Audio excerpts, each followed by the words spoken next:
अस्सलामुअलैकुम वरहमतुल्लाहि वबरकातुहू। ફેઝ એ Chakkiwala girls high school Faiz e learning online એજ્યુકેશનમાં આપ સર્વનું હાર્દિક સ્વાગત છે.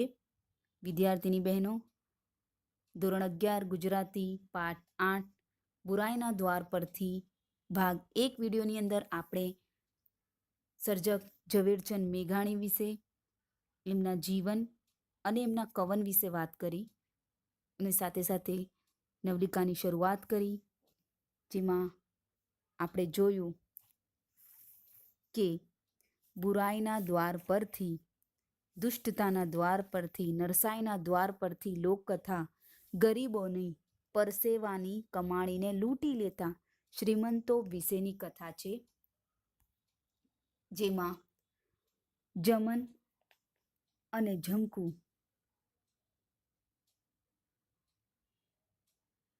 શહેરમાં ચીબડા વેચવા આવે છે.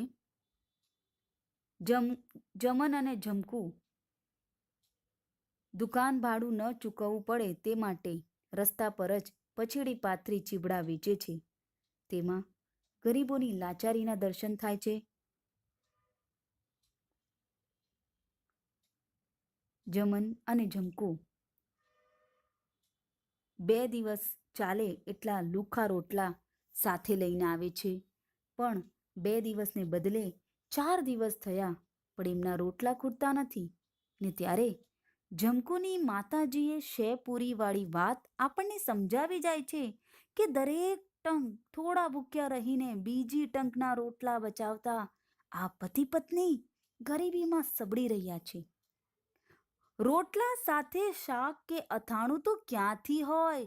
લુખા રોટલા નહીં તે ઉતરતા પણ નથી, ત્યારે પાણી સાથે સુકાયેલા રોટલાને ઉતારી જતું આ જોડું સમાજની ગરીબીનું વરવું ચિત્ર બની રહે છે.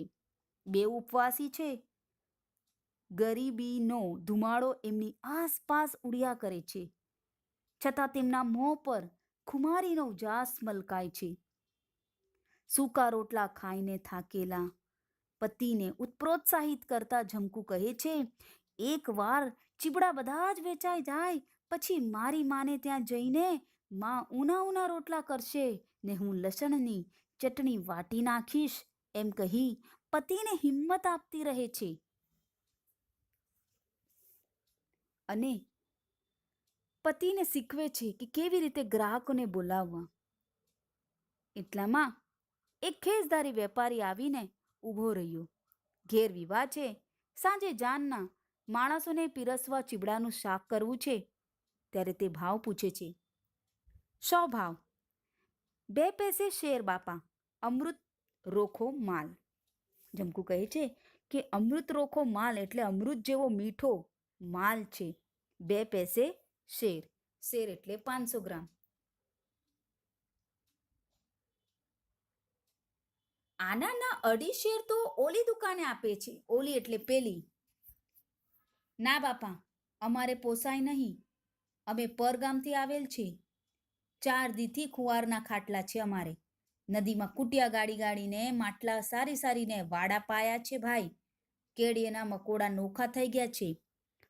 ઝંકુ કહે છે કે ના ભાઈ, પેટના પાટા ન છોડાય, એટલે કે પેટના પાટા ન છૂટવા. રૂઢિપ્રયોગ છે, ટીક કરજો. કાંઈ કમાણી ન થવી.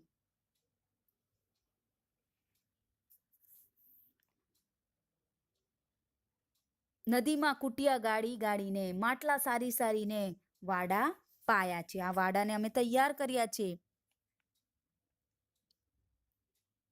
કુટિયા ગાળવા એટલે કૂવા ગાળવા, અને માટલા સારીને એટલે કે માટલા ભરીને વાડામને પાણી પાવું. કેળીના મકોડા નોખા થઈ ગયા છે. રૂઢિપ્રયોગ છે, ઠીક કરજો. કેળીના મકોડા નોખા થઈ જવા એટલે કમરના મણકા તૂટી જાય એટલી સખત મહેનત કરવી.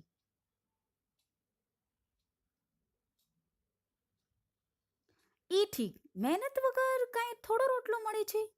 પેલો ખેસધારી વેપારી કહે છે. રૂના સટ્ટા રમનાર વેપારીએ ઝંકુને ભોટી પાડી. લે, એક વાત કર એટલે હું આખી ફાટ લઈ લઉં. મારે ઘેર જાન આવવાની છે. અરે મારા ભાઈ, જાનને જમાડવી છે, હજારો રૂપિયા ખર્ચીને વિવાહ માંડેલ છે, એમાં અમને 4-6 આના ખટાવતા શું બીઓ છો? એમાં તમને કેટલો કશ રહેશે? કશ રહેવું એટલે કે ફાયદો થવો. રૂઢિપ્રયોગ છે, કશ રહેવો, ફાયદો થવો. લાંબી વાત નહીં, આનાના 3 શેર તોડી દેવા હોય તો તે તારા સડેલ બડેલ અડધા ચીરેલા તમામ લઈ જાઉં. ના ભાઈ, પેટના પાટા ન છૂટે. પેટના પાટા ન છૂટવાય એટલે કે કાંઈ કમાણી ન થવી. આવી રીતે પેટના પાટા ન છૂટે, અમારી કમાણી ન થઈ તો અમે તમને આવી રીતે ન આપી શકીએ. ઠીક ત્યાં બેઠા બેઠા ફાંકો ધૂળ અહીં 2 દી સુધી. કહે છે કે 2 દિવસ સુધી ધૂળ ફાંકો એટલે કે ધૂળ ફાંકવી એટલે ભૂખ્યા રહેવું. વેપારી ભાઈ હાટડે અને નીચે બેઠક કરીને વેચનાર એકો એકની પાસે ફરે છે. વારંવાર એની ટાંપ આ મજૂર બેલડીની ફાંટ ઉપર જ મંડાય છે. ટાંપ એટલે નજર અને ફાંટ એટલે જથ્થો.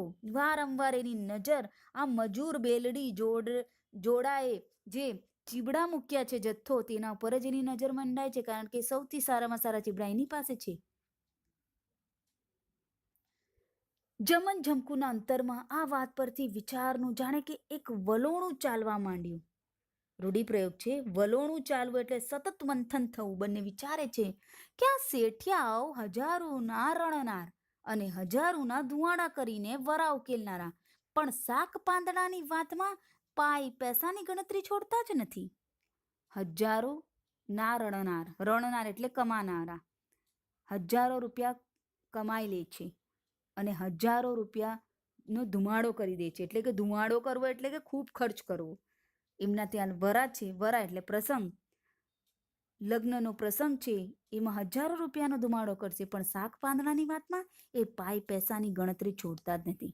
કોણ જાણે આપણે કંઈ મેળિયું ચણાવી નાખીએ. વિચાર કરે છે કે આપણે કંઈક મોટા મકાન બાંધી લેવાના છે, તેમ આવી રીતે કરે છે.